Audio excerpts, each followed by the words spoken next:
Assalamualaikum warahmatullahi wabarakatuh. Nama saya Nurmalia Farunisa dengan NIM 1302619063 dari Prodi Pendidikan Fisika B 2019. Nah, di sini saya akan membuat video pembelajaran dari kegiatan pembelajaran yang telah saya susun dengan kompetensi dasar, yaitu menjelaskan hakikat ilmu fisika dan perannya dalam kehidupan, metode ilmiah, dan keselamatan kerja di laboratorium. Video ini dibuat untuk memenuhi tugas telaah kurikulum fisika. Dunia kita dikelilingi oleh banyak sekali sesuatu yang berkaitan dengan fisika. Gravitasi yang menarik semua benda di bumi, pesawat yang dapat terbang di langit, sepeda yang sekarang sedang hype bisa melaju dengan seimbang dan efisien. Semuanya pasti ada kaitannya dengan fisika. Fisika sebegitu luasnya karena ia adalah ilmu yang membongkar dunia alam semesta kita, mengantarkan kita pada ayat-ayat Allah di semesta ini, menambah keimanan bagi mereka yang tawadu mempelajarinya, mulai dari materi terkecil di alam semesta hingga objek super raksasa seperti galaksi. Selain itu, fisika juga dapat membantu hal sehari-hari dalam bekerja dengan teknologi. Selamat datang di ilmu yang mengatur kemajuan dalam dunia pengetahuan dan teknologi kita, fisika. Pernahkah kita menyadari ketika kita mengamati kilatan petir di atas langit, pada saat itu sebenarnya kita sudah beraksi sebagai seorang ilmuwan. Akan tetapi, bagi ilmuwan seperti Benjamin Franklin, ia tidak berhenti hanya mengamati. Ia berusaha mencari tahu dengan bertanya, apa sebenarnya yang dibawa oleh awan petir? Untuk mencari jawabannya, Franklin melakukan penyelidikan mengenai petir dengan menempuh suatu prosedur yang disebut dengan metode ilmiah. Untuk mengetahui bagaimana ilmuwan menempuh metode ilmiah, mari kita bahas ini bersama-sama. Diawali dengan kata fisika. Apa itu fisika? Fisika merupakan salah satu dari cabang utama sains dengan dua cabang utama lainnya, yaitu kimia dan biologi. Lalu, apa itu sains? Sains berasal dari bahasa Latin, yaitu scientia, yang artinya pengetahuan. Sehingga sains adalah ilmu pengetahuan alam yang mempelajari gejala alam melalui pengamatan, eksperimen, dan analisis. Lalu, fisika sendiri akan mempelajari materi dan energi beserta interaksinya. Nah, hakikat fisika dibedakan menjadi 3. Yang pertama, fisika sebagai produk. Lalu, yang kedua, fisika sebagai sikap. Dan yang ketiga, fisika sebagai proses.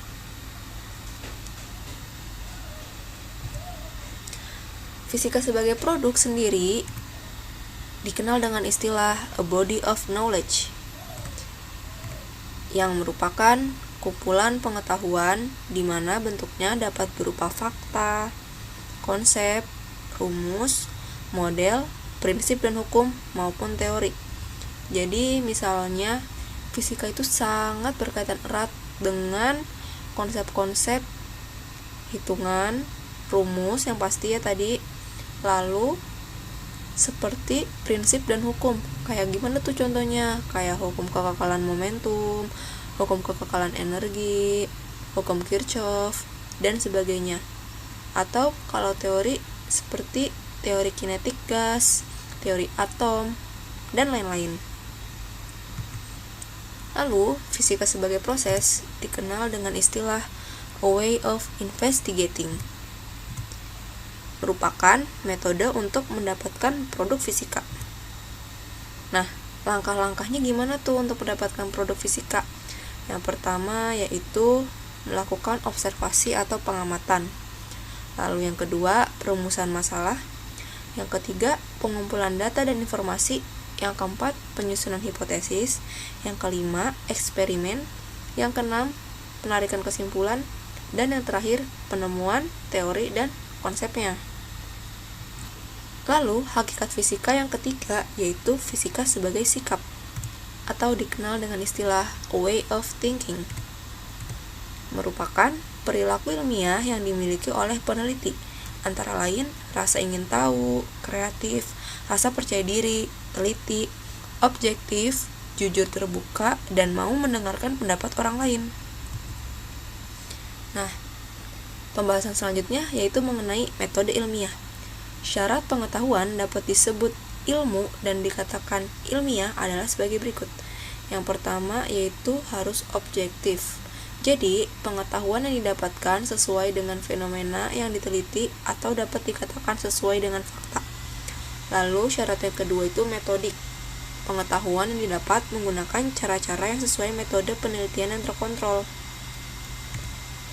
Lalu, syarat yang ketiga sistematik. Pengetahuan yang didapat merupakan hasil dari proses yang teratur sesuai dengan urutan metode penelitian. Jadi nggak acak-acakan ya. Lalu yang keempat, berlaku umum. Pengetahuan yang didapat dari sebuah eksperimen akan sama dengan pengetahuan yang didapat dari eksperimen yang sama. Jadi nggak mungkin kalau melakukan eksperimen sama hasilnya berbeda. Pasti tidak akan jauh berbeda ya. Selanjutnya kita akan membahas tentang keselamatan kerja di laboratorium. Nah, walaupun kalian sekarang belajarnya secara online, tidak menutup kemungkinan kalian juga nanti akan praktikum menggunakan laboratorium. Ketika nanti di kelas atau mungkin ketika kalian kuliah dan bekerja nanti. Nah, oleh karena itu kalian harus tahu dulu tata tertib di laboratorium itu ada apa aja. Yang pertama, tata tertibnya adalah membaca petunjuk praktikum. Jadi, sebelum kalian melakukan praktikum, kalian harus merencanakan percobaan yang akan dilakukan sebelum praktikum. Jadi, kalian sudah harus tahu dulu apa praktikum yang akan kalian lakukan. Lalu yang selanjutnya, menggunakan peralatan praktikum. Harus lengkap ya. Itu terdiri dari jas praktikum, sarung tangan, sepatu tertutup, agar tidak terjadi hal-hal yang membahayakan. Jadi kalian harus menggunakan yang lengkap. Selanjutnya, dilarang makan dan minum selama di dalam laboratorium. Jadi kalian selama di laboratorium jangan ada makanan atau minuman. Kalau kalian ingin makan atau minum, sebaiknya dilakukan di luar laboratorium agar tidak mengenai atau menimbulkan bau-bau yang tidak sedap selama di dalam laboratorium. Lalu yang keempat yaitu menjaga kebersihan meja praktikum dan lingkungan laboratorium. Pastikan kalian selalu bersih di dalam laboratorium. Kalau ada sampah, buang sampah tersebut pada tempatnya. Kalau ada kotoran juga harus dibersihkan. Lalu yang kelima, membiasakan cuci tangan dengan sabun dan air bersih. Karena kan kalian melakukan praktikumnya itu memegang barang-barang yang terdiri dari zat-zat yang tidak kita ketahui. Jadi biar lebih steril. Oke. Pembahasan selanjutnya yaitu mengenai arti lambang bahaya di laboratorium. Nah, di sini bisa kita lihat simbol atau gambar kayak api ini itu merupakan zat yang mudah terbakar. Contohnya alkohol, bensin. Dan cara penanganannya itu jauhkan dari api dan panas. Lalu kalau ada gambar simbol seperti ini, artinya zat mudah meledak. Contohnya campuran hidrogen dan air. Cara penanganannya, gunakan zat tersebut sesuai prosedur yang benar. Lalu gambar ketiga ada zat korosif. Contohnya seperti asam dan basa kuat. Jadi kalau bisa cegah dan hindari kontak langsung dengan zat-zat berbahaya tersebut. Lalu selanjutnya yang gambar tengkorak ini yaitu zat beracun atau bahan beracun. Bahan ini beracun ketika dihirup, ditelan, atau diserap oleh kulit. Jadi penanganannya jangan minum atau makan atau mencicipi bahan yang ada lambang seperti ini. Ketika menggunakan bahan ini juga harus selalu mengikuti petunjuk yang diberikan. Misalkan selalu mencuci tangan setelah menanganinya. Selanjutnya, gambar yang seperti silang ini merupakan zat stimulatif dan penyebab iritasi. Bahan ini dapat mengiritasi kulit. dan menghasilkan uap yang dapat mengiritasi mata, hidung, dan tenggorokan.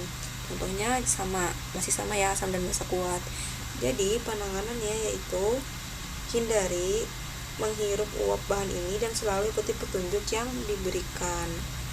Lalu yang terakhir itu ada senyawa radioaktif. Nah, contohnya itu uranium dan radium. Dan cara penanganannya yaitu perhatikan aturan keselamatan jika menggunakannya. Setelah melihat tayangan video pembelajaran yang telah ditampilkan, peserta didik diberikan tugas untuk membentuk kelompok dan berdiskusi dengan teman sekelompok untuk akhirnya nanti hasil diskusi kelompok dipresentasikan. Wassalamualaikum warahmatullahi wabarakatuh.